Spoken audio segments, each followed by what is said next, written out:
안녕하세요. 박인철 방송 나는 나 16번째 시간입니다. 예, 저는 아직도 구조대를 열심히 기다리고 있는 박인철입니다.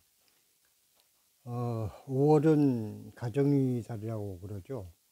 그리고 또 그야말로 만물이 새싹에 돋아나는 봄의 마지막 그 계절이 아닌가 싶습니다.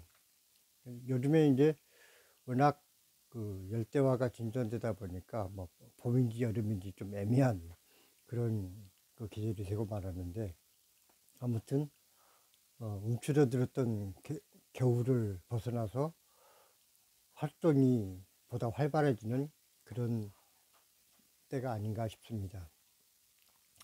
5월도 이제 어느덧 이번 주 지나면 이제 다음 주에는 뭐 6월이 되고, 그러면 이제 본격적인 여름에 접어들 텐데, 그래서 오늘은 지금까지는 왠지 모르게 좀 침울하고 어두운 느낌의 방송이 많았는데, 좀 더 활기차고 생동감 있는 방송을 하는 게 좋지 않을까 싶은 생각에서 약간 의도적으로라도 들뜬 기분이 들도록 방송을 해볼까 합니다. 그래서 이제 지금까지 제가 주로 말씀드렸던 내용들이 어떤 정신적인 문제, 개인의 어떤 본질을 탐구에 들어가는 그런 주제들을 주로 말씀드렸는데, 오늘은 제가 중학교 2학년 때 자전거를 배웠던 그 에피소드를 얘기를 할까 합니다. 사실 이제 제가 오른쪽 다리를 거의 못 쓰다 보니까 초등학교 때는 물론이고 중학교 1학년 때까지도 제가 자전거를 탄다는 거는 아예 전혀 생각을 못하고 살았었습니다. 근데 이제 중학교 1학년 때 학교를 가는데 맞은편에서 어떤 아저씨들 두 분이서 나란히 각자 자전거를 타고 쭉 내려오시면서 그 얘기를 나누면서 내려오시는데, 그때까지 이제 저는 생각에 자전거는 당연히 페달을 밟아야 진행을 했다라고 생각을 하고 있었는데, 물론 이제 길이 약간 내리막 길이었는데 거기를 페달을 밟지 않고 그냥 쭉 내려오면서 얘기를 하시는 거예요. 그거를 보는 순간에 제 머릿속에 이제 번뜩이는 생각이 스쳐갔습니다. 뭐냐면은 자전거라는 게 페달을 밟지 않아도 어느 정도는 그냥 가는구나.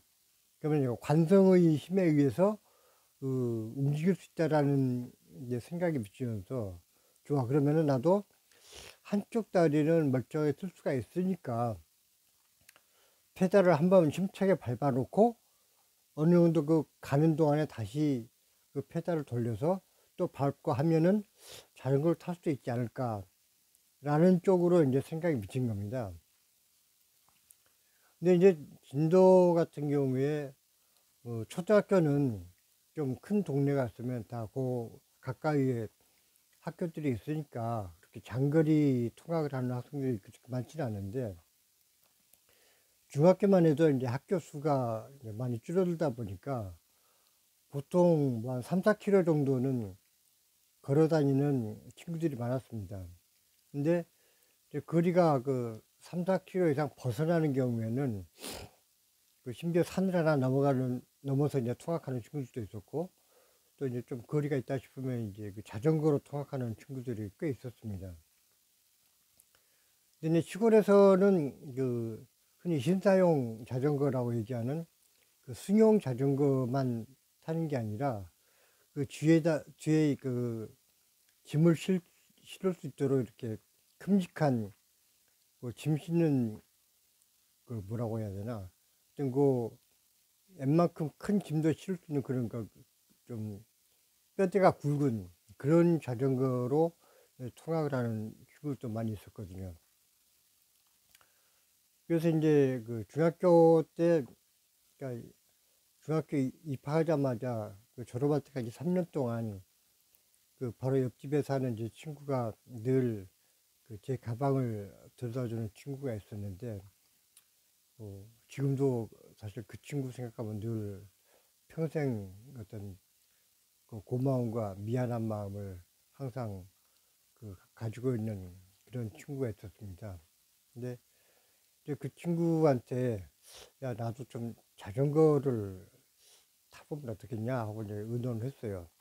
근데 뭐 제 집은 학교에서 가까웠기 때문에 굳이 그 친구나 저나 자전거를 통학하면서 필요하지 않았는데, 중학교 1학년 때는 학교 수업을 마치면은 학생들이 이제 바로 집에 가는 게 아니라 운동장에서 뭐 축구도 하고 뭐 하여튼 같이 어울려서 이제 뛰어놀면서 어둑어둑 해질 때까지 놀다가 집에를 가는 경우가 많았습니다. 그러는 동안에 그 친구들이 타고 왔던 자전거는 운동장 한 구석에서 그냥 놓고 있었던 것이죠. 그래서 이제 저를 평소에 늘 도와주는 그 친구하고 이제 의논을 했습니다. 어차피 애들이 이제 집에 갈 때까지 자전거들이 저렇게 한두 시간 운동장 구석에 이제 그냥 처박혀 있으니까 저거를 좀 빌려가지고 우리가 연습을 좀 하면 어떻겠느냐. 그래서 이제 자전거를 이제 한 친구한테 또 이제 얘기를 해서 빌려가지고 그 친구는 뭐 축구하고 뛰어다니고 놀고 있었고, 그러니까 저는 늘 저를 도와주는 친구 도움으로 이제 그 친구가 뒤에서 자전거를 잡아주면 저는 앞에 올라타서 이제 페달을 밟으면서 가는 연습을 했습니다. 근데 다른 친구들, 이제 평소에 자전거 타고 다니는 친구들한테 물어보니까 자전거 그까짓 거 뭐 한두 시간 연습하면 탈 수 있어. 이제 이러는 거예요. 근데 이제 저 같은 경우는 평소에 그렇게 뛰어다니거나 이렇게 몸의 중심이 잡히는 상황이 아니다 보니까 저도 힘들고 뒤에서 잡아주는 친구도 힘들고, 이제 아무래도 자전거에 올라타더라도 중심이 잘 안 잡히니까 제 몸이 한쪽으로 기울어 있고, 그러니까는 뒤에서 잡아주는 친구도 굉장히 힘든 상태에서 이제 제가 넘어지지 않도록 엄청 애를 쓰면서 저를 이렇게 도와주곤 했었습니다.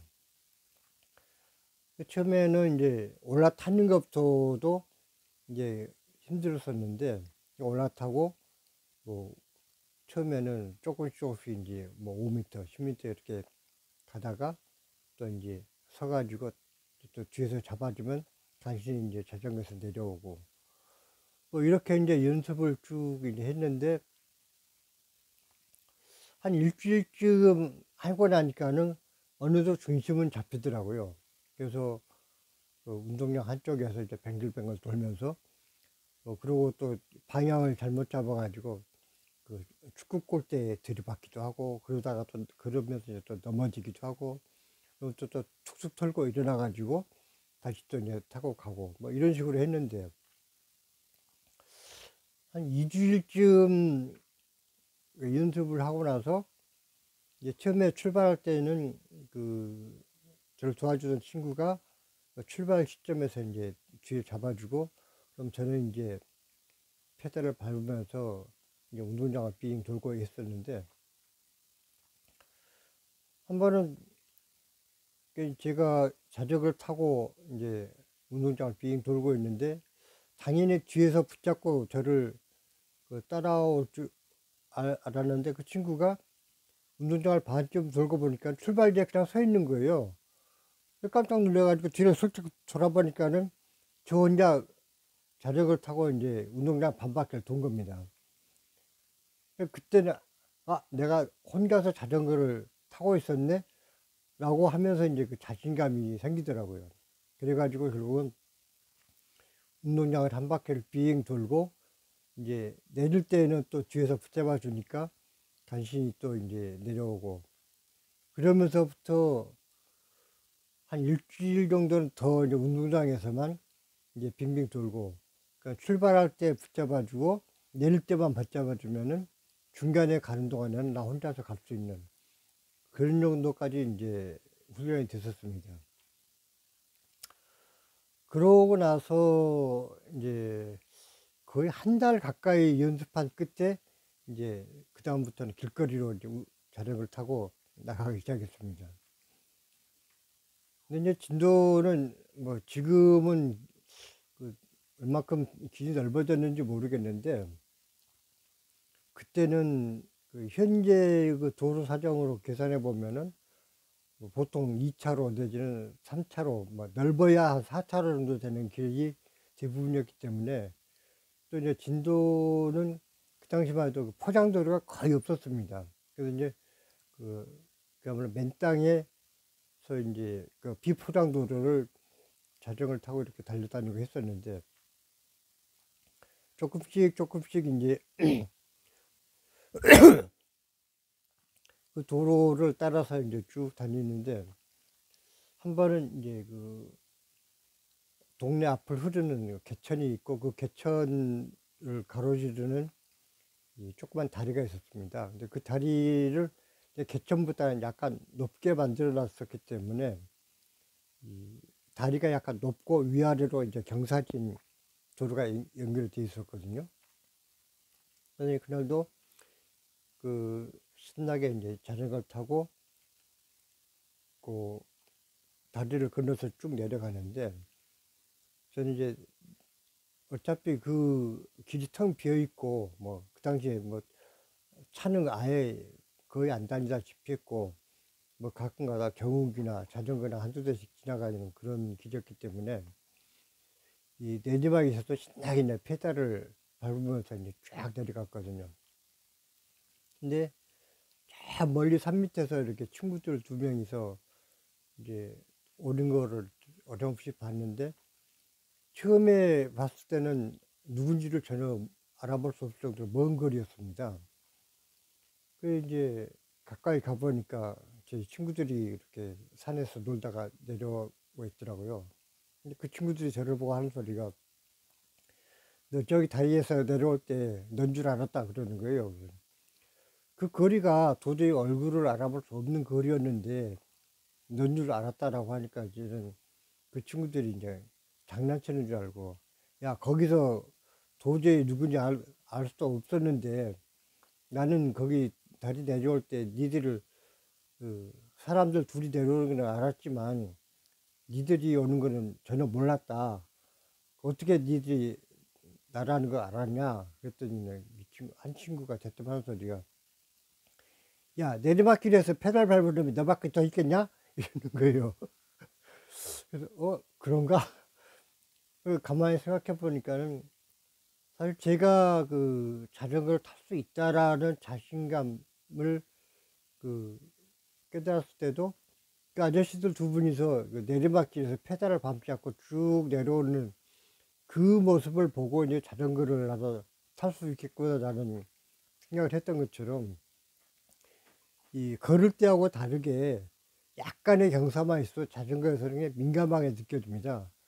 뭐 자전거 타시는 분들이야 다 그걸 느끼셨겠지만, 그래서 이제 내리막길에서는 그냥 가만히 자전거 위에 앉아 있으면은 그 관성에 의해서 쭉 내려가니까 그 부담 없이 내려갈 수 있는데, 저는 그 평소에 제가 달리지 못한다는 한계를 가지고 살다 보니까 그 자전거를 탄다라는 그 자체가 저에게는 그 어떤 이동의 거리를 굉장히 넓혀주는 그런 그 도구가 되었던 것이고, 그러니까 그런 어떤 그 내가 평소에 가지 못하는 그 길을 갈 수 있다라는 어떤 그 활동 영역이 넓어지는 그런 어떤 해방감 같은 걸 맛본 게, 초등학교 2학년 때 그 삼촌들이 이제 지팡이를 처음 만들어줬을 때, 그 다음에 중학교 2학년 때 자전거를 배워가지고 혼자서 그 길거리로 자전거를 타고 나갈 수 있었을 때, 그리고 이제 세 번째는 이제 대학을 졸업하고 나서 자동차 운전을 배웠을 때, 그 세 경우에 이제 활동 영역이 대폭 그 넓어지는 그런 것을 느꼈었습니다. 그래서 중학교 때 그렇게 그야말로 걸어서 움직일 수밖에 없었던 그 공간을 자전거를 이용해서 훨씬 넓은 거리를 갈 수 있었다라는 그런 거를 느끼면서 제가 다니지 못했던 새로운 세계로 그 제 영역을 넓히는 그런 좋은 체험을 했었습니다. 제가 또 이런 얘기를 뭐 개인적 체험이지만 누구나 내가 할 수 있는 내 영역의 한계는 여기까지다라고 규정을 지어버리기 이전에 이 제한된 영역에서 벗어날 수 있는 방법이 없을 것인가, 내 영역을 좀 더 확대하고 넓힐 수 있는 방법이 없을 것인가 찾아보면 의외로 많은 길이 있다라는 것을 말씀드리고 싶어서 제 얘기를 말씀드렸습니다. 감사합니다.